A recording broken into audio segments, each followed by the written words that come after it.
Hello and welcome to my lecture about the transculturality of an open concept of translation and the case of Italian female writer Dagmar. As recent translation studies show, translatory dynamics are closely connected to global transmigration and social transformation processes. In this talk, I will introduce to Italy's best-known female writer Dagmar and her life and work in the fields of literature, theater, culture, and politics. Born in Tuscany, raised in Japan and Sicily, she has lived and made her career in Rome since the 1950s and is Italy's most engaged, popular, and internationally recognized female author today. By focusing on the opera Omnia of Maraini, we notice that their translations during the last 60 years around the world represent a symbolic local contact zone. This so-called contact zone incorporates the original books written by Maraini in Italian while highlighting at the same time the transcultural function of translations and translators too often underestimated.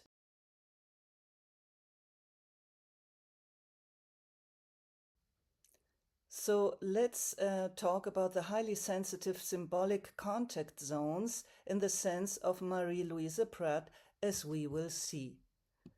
We all remember the case of Amanda Gorman regarding the definition of what a translation. Etymologically, the word can be traced back to the Latin translatio, which derives from translatus, which is the past participle of trasferre, meaning to transfer. So what a translation is or is allowed to be or could be. Among a whole range of transcultural examples throughout human history and the arts of mankind in plural, German philosopher Wolfgang Welsch briefly addresses the case Amanda Gorman in his recent book entitled with the affirmative thesis, "We have always been transcultural, the arts as an example." Welsch asks himself and the reader, who is authorized to translate a poem under the given circumstances at a certain time? He shows how absurd a narrow-minded interpretation of a translational concept can get when you limit yourself to follow only and strictly political correctness. First, a renowned light-skinned female Dutch translator, she had won the International Booker Prize, was asked to translate the poem "The Hill We Climbed" that young American poet Amanda Gorman had declaimed at the inauguration of then US President Joe Biden in 2021. But this translator met with protests and she withdrew. In public opinion, a white woman, however competent she may be, is not allowed, so Welsch reminds us, to translate the work of an African American writer. White men are out of the question anyway, argues Welsch. A white woman would be better if only she were not white. At least she should be black, because only black women, it was believed, can enter the world of a black writer's experience. This requirement that the translator must have the same world of experience as the author sounds good, but it has consequences, Welsch says again, terrible. For to understand a black female writer according to this reasoning, it is obviously not enough to be a woman and black, one must even come from the same social milieu. This grotesque example of the translation controversy about The Hill We Climb has been globally discussed. So who is allowed to translate a poem then? This identity political furor has no end anywhere and is deemed by Welsch precisely grotesque, because at this point ultimately a person could only be translated by him or herself, which leads us to Jhumpa Lahiri. In fact, dealing with translatory issues herself by questioning how to mediate between cultures, eras, generations, and arts correctly, the Indo-American Italophone writer Jhumpa Lahiri programmatically decided to change the language in which she used to write. She started with English by switching in 2015 to Italian, a foreign language that she was studying at that time and of which she had only limited command. At the beginning, the Pulitzer Prize winner Lahiri hesitated to retranslate her own novels and texts from Italian to English. She dared to do so only with the third book, Dove mi trovo, published in Italian in 2018, which she had first written in Italian and then has translated herself into English language with the wonderful title Whereabouts, only 3 years later. From Lahiri's case, I conclude that in the end, what really counts when we want to understand an incomprehensible content is that the author communicates with the reader while at the same time getting in touch with the other, that is, with the unknown, the opposite, or the strange other. Anyhow, to overcome the othering, of course, many bridges lead to understanding. So let's come to my second subchapter about the emancipatory transformation potential of an open concept of translation in the sense of Umberto Eco, as we will see now. And to overcome the dilemma detected by Welsh, it might be useful to question the concept of translation in the sense in which Umberto Eco did when he introduced his idea of an open work. It's on this base that the 700 pages long publication entitled The Many Translations of Dacia Maraini's Work, which is currently in print and is based on the long-term research of 7 years, some 20 other experts and I question and explore the notion of translation in relation to the multifaceted work of Dacia Maraini. Before we delve deeper into the exciting genesis of this study, let's see first what Dacia Maraini herself thinks about translations. Here is a greeting that she addressed to the visitors of the last Frankfurt Book Fair, which hosted Italy as the honorary guest in October 2024. Quote, "Today I want to address the translators who do an extraordinary job. For me, their name should be on the cover of the book, along with that of the authors. The difficulty of translation lies in the interpretation, just like with a concert. Mozart remains Mozart even if many different people play it, but each interpretation is different from the other. The performer puts his body, his breath, his character, and his vision of the world into it without taking anything away from the author. This is, of course, the great difficulty of translation. I'll abbreviate. The result of a translation lies in the harmony that the translator knows how to create between his imagination and that of the author. It is, I would say, almost a loving union. Two linguistic bodies that come together in a single happy body." End of quote. What Dacia Maraini is actually saying with such poetic and empathic words here is that it is the way of how you express yourself and how you say or transmit a message, and not primarily what you say or what you interpret or translate, that counts when interacting and communicating with the goal to understand the other and to be understood by the others yourself. Now let's examine a little more specifically the translational case of Dacia Maraini. And let's see how we could define the emancipatory transformation potential of Dacia Maraini, who is a feminist pioneer and prolific icon of Italy's 1968 generation. To date, she has published over 90 books, 90. For the before-mentioned forthcoming book about the translation history of Maraini's work,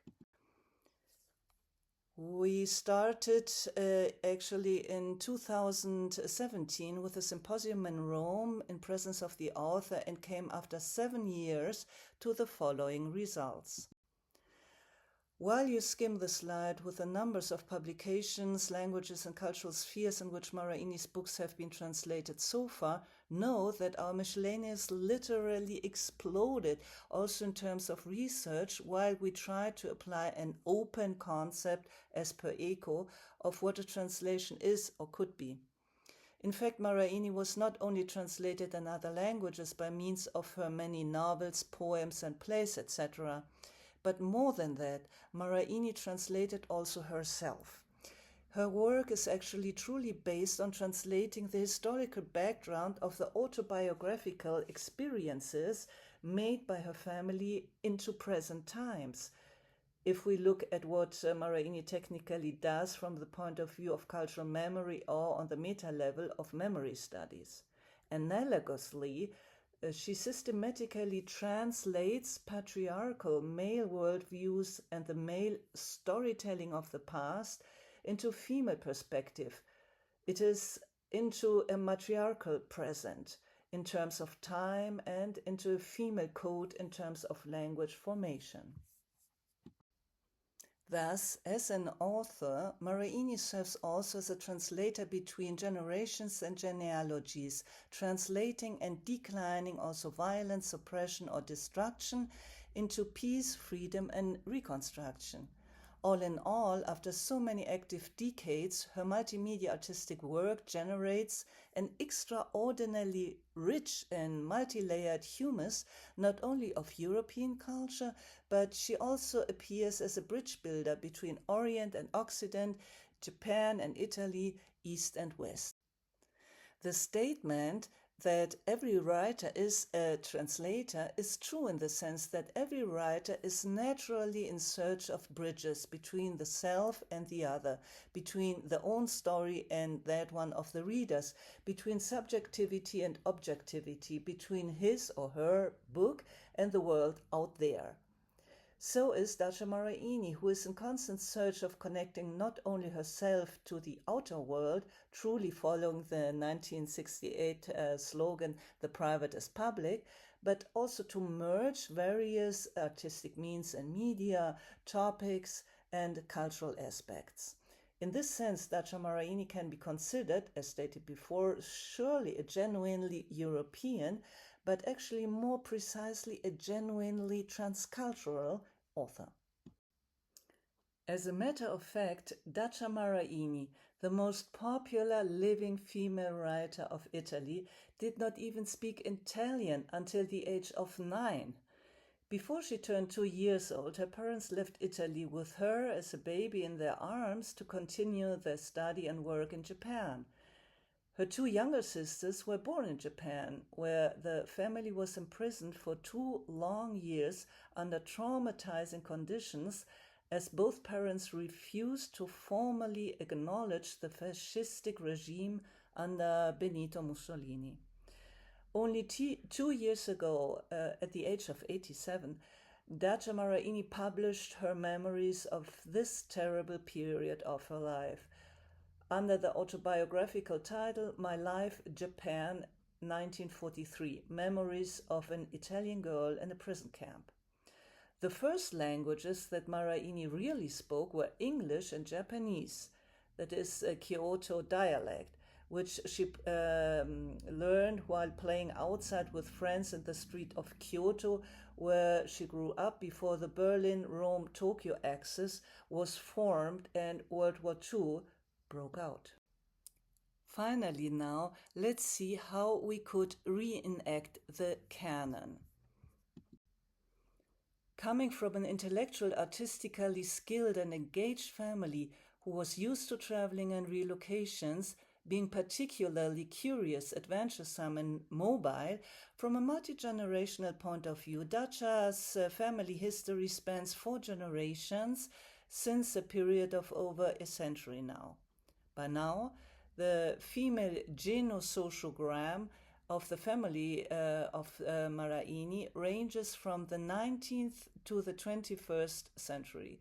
It connects prismatically multiple facets of life, whereby everything appears to be connected to everything, thanks to the nomadism traditionally practiced in the family, or the spirito nomade that dominates this clan history.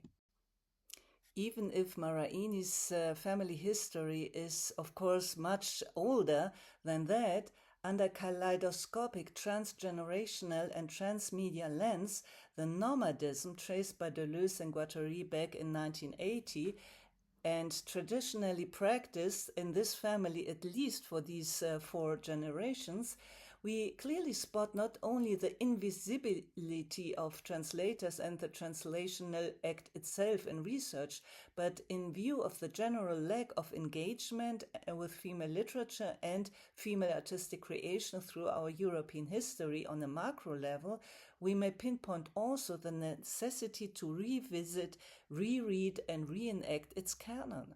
As a matter of fact, we can reason that literature, film, and the arts may be defined as a fluctuating, meandering, and thus ongoing transcultural transfer work that has the capacity to recode and enlighten our conception of history and creative industries. Thus, resorting to the term of her story, the matriarchal branch of the Maraini family clearly unveils the incomplete representation of the past and the many missing narrative links to understand ambiguities and fill blind spots or third spaces, according to Homika Baba, in history. Maraini's oeuvre is characterized by the following features. By transmigration first, as from Dacha's mother's side, the Aliata family was traditionally based in Bulgaria and Sicily, while from her father's side, the Marini family originated from Florence, Tuscany. Until Dacia's mother Topazia and all the 3 Maraini sisters moved to Rome in the 1950s, where they settled permanently. Her entire work tells a her story that sets itself apart from a male-connoted history narrative, thus creating pronounced sheroes, that is, heroines in history, and finally, a transgenerational storytelling, specifically grounded on the life experiences of 4 generations of Maraini female travelers. All this shows how particularly illuminative and intriguing the configuration of a translational network around the world is, and how significant and expressive the study of transgenerational cultural bounds and bonds can be. To explore the kind of transcultural traces and memes within a meta-theoretical umbrella frame regarding translation studies is a core issue of the upcoming case study about the many translations of the work of Dacia Maraini. Finally, have a glimpse on this brand new published photo book entitled The Family of Migrants. This publication vividly condenses the very concept of the world I attempted to outline through the concepts of linguistic, literary, and media savvy translation. The volume gives us an alternative idea of family, of history, and of migration, not only in its title, but above all, of course, through the photographs it depicts. This collective presentation of several multicultural artists clarifies visually and conceptually what Pascal Casanova has called a World Republic of Letters in 2008 by referring to all literary translations that circulate around the world since centuries, and what Marie-Louise Prat envisioned by means of her theory of transcultural complex contact zones already back in 1992. And I come to my conclusion. Both Casanova and Prat propose an attractive and, in my opinion, highly desirable polyglot worldview, which is all about dynamic understanding, hybrid human solidarity without idealizing hybridity, but acknowledging the competences that we have to develop, and reciprocal creative swaps of ideas floating around the globe, connecting individuals and people within, indeed, an outsized, ultra-large family of migrants. Unified in an overview of all translations, Maraini's original and translated oeuvre proposes a decentralized, diasporic concept of a multilingual world literature in the 3rd millennium, working with the permeable concept of translation by adapting Umberto Eco's notion of an open work I have tried to illustrate to what an extent translations contribute to a cosmopolitical world outlook, while enhancing a variety of literary hospitality in diversified, language-related cultural spheres. Thousands and thousands of translated titles authored by Dagmar reveal how transmissive transcultural power of translations can be measured on a transgenerational level while equaling a transformative act of a sui generis visionary translation concept. The bridging function of translated text reawakes in the reader's sensitivity for all that could appear other, different, or foreign. At the same time, it unveils that cross-border sociality itself corresponds to a perennial act of translation and ultimately unification of an increasingly diverse humanity. Thank you for listening.